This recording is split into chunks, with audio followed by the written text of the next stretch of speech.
Hello again. So now we're up to chapter 22, imperialism and colonialism. So what does imperialism mean? So imperialism means extending one state control over another. So we're talking about the domain of one country going over another in a policy of expansion. So this chapter does have a couple of maps there, so I'd recommend going over them so you can kind of see who kind of infiltrated another and where people ended up expanding. So one of those maps does have to deal with Africa. So Africa was one of the continents that was first scrambling for territory. So places within Europe, countries within Europe are trying to expand into Africa for various reasons, specifically to exploit, to get access to gold, other precious metals, and other products that they do have there. So let's talk about South Asia at this point in time. So India, of course, is under control of the British East India Company. Some wanted to westernize India, they wanted to modernize it, and others wanted to defer back to local culture, local Indian culture. In the year 1857, there was the Great Mutiny, where Indian soldiers in the British Army mutinied against the British Empire and the British Army. And the British needed, of course, to reorganize the Indian Empire. So there's going to be basically conflict that's going to arise between the Indian nation against Great Britain, trying to get their own freedom from them. And in case in point in China, so European trade still focused in China, specifically for luxury items that they needed to go back to Europe. One of the crucial trade items that was a source of contention was, of course, the opium trade. So it was crucial to the balance of East-West trade, and it was also part of their economic relationship as well. Between the years 1839 and 1842, we have the Opium Wars that are basically existing between East and West. In the year 1900 in China, we also had what's known as the Boxer Rebellion. Boxers were basically a secret society of men trained in Chinese martial arts, and they believed to have spiritual powers, according to the textbook. They attacked foreign engineers, foreign legations, anything that was basically foreign within China. They wanted to basically kind of oust them out of the country. It was actually one of several anti-imperialist movements within China and within Asia at that point in time.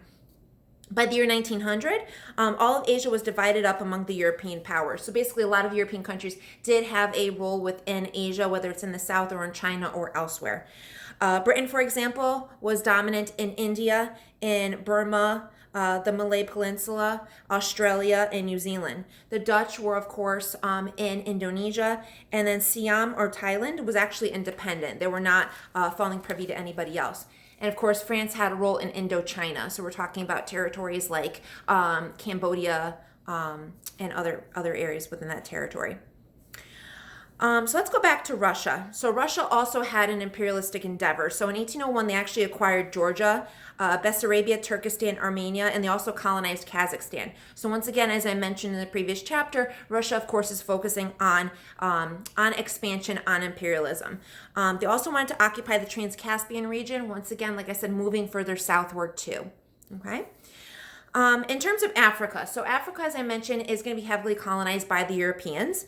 The French, of course, had a role in West Africa and Algeria. By 1875, 11% of Africa was under European hands, and then by 1902, 90% of the African continent was in Europe's hands. The book also talks about a lot of internal conflicts that was going on in Africa at the point in time. For example, like the Boer War and the Fashoda incident. So you basically have to think about how did these contribute to a sense of crisis among European colonial powers? Were they fearful of what was going on? Did they fear that a whole around insurrection was going to occur within Africa and potentially even further into the east, into Asia as well? Did they fear that that was going to happen, that there was going to be more internal rebellions and strife against them? In 1898, we did have another conflict that did arise, and that was the Spanish-American War. So the U.S. basically provoked Mexico to go into war over the territories of Texas and California. So if you remember correctly, once again, imperialist expansion, manifest destiny. So the United States, of course, wanted to expand westward, and they can do that through this war. That's how they were going to be able to expand to the westward. So it caused a conflict with Spain. A war in 1898, and of course the U.S. were victorious. The president at that time in the United States was President McKinley. So what you can see basically as in terms of imperialism, you can kind of see that everything was kind of growing. People were trying to expand into Asia and Africa and even in our world in North America. But then we also have people that are trying to stand against it. So kind of think about that as you're reading through the chapter. What would you have done if you were, an individual in China and you wanted to, stand against, the British or the French or anyone that was within that territory? So just think about that as you're reading through the chapter. All right, thank you.